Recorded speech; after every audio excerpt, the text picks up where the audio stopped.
A24's newest film is now out. Is it any good? Let's talk about it.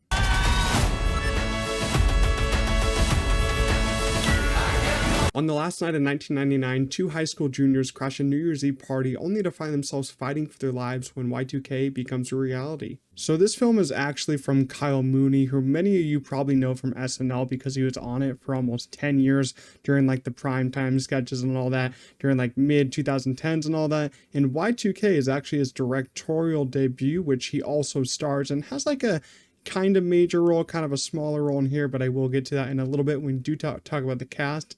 And I have to say, I'm impressed with him on this one because I did have the worry of him making, a full-blown feature film and it ending up just, like a long SNL sketch and all that.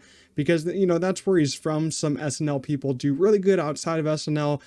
When we've seen Bowen Yang, I think he's doing a pretty good job right now, especially with Wicked.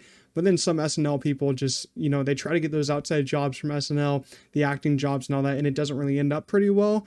But I think Kyle Mooney's become one of those actors, SNL people that he's really, using his talents for the best. And right here, I think he made it work because I enjoyed Y2K a lot. And I feel like a lot of, teenagers and, adults will really like this one too, because this film focuses, on Y2K. It focuses on the transition from 1999 to 2000 when, lots of people, I mean, I can't really speak for this myself, but lots of people thought bad things were going to happen, when the clock struck and then it turned from 1999 to the big 2000.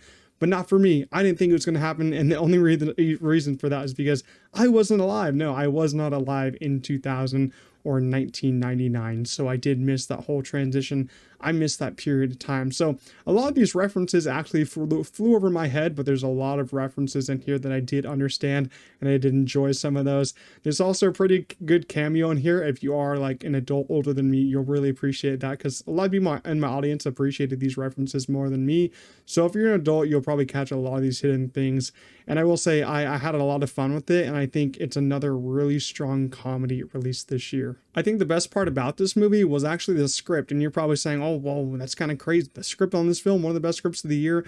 No, probably not one of the best scripts of the year, but what I mean by that is that the jokes are really good. They're really well written here. And that's because, it's written by Kyle Mooney. He's a very funny guy. And it also written by Evan Winter. This is his first screenplay credit, which is interesting. Not really familiar with him, but I was laughing out loud a lot in my seat here. The line deliveries were perfect. And it's definitely, it wasn't afraid of turning those serious moments into laughs because this isn't really a serious movie. It's kind of more of a spoof, as we said, on what would happen if technology took over the world.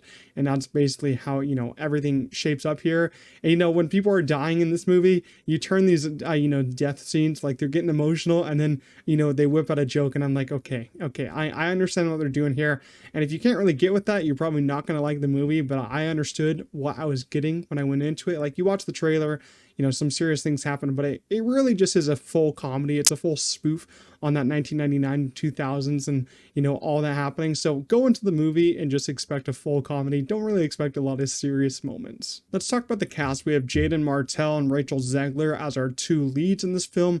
Kind of like they're having like a romance thing going on here. This film actually reminded me of a film that we had earlier this year, which took place in the early 2000s, which was Dee Dee. This film doesn't really, follow the same plot line and all that, but it does have a lot of the similar beats. I mean, if you liked Superbad, you'll probably also like this, but Jaden Martell, you know him from It, which is his most popular project. He's actually really good here.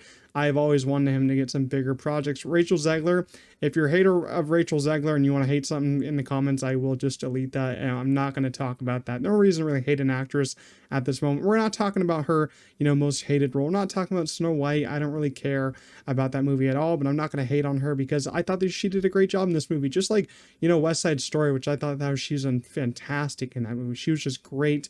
I thought that she was really great in this movie. There's not that many dramatic scenes here, so I was really interested to see how she would do some comedy, and she actually does pretty well with it. A big standout here for me was Julian Dennison as Danny. If you guys probably don't remember him, but he did play that one. He played that one like fire kid in Deadpool 2, which he was really funny in that movie. So we already knew that he could do comedy really well, but he stepped up his game here and did some really great stuff too. Mason Gooding from the Scream franchise has a small role here, nothing really major. Kid the Roy actually has a small role here too. He's one of my favorite artists right now. But also Kyle Mooney, the one who directed the film and wrote the film, as we've been talking about, he has a role here, as we said, and he is one of my favorite parts of this movie.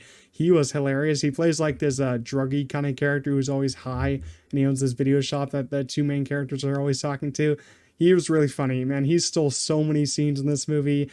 And you could probably get that because he's from SNL, so he's going to steal all these scenes and just have the greatest line delivery. But yeah, he's probably my favorite part of the film. The pacing is also perfect for me. It flows really well at only about 90 minutes long.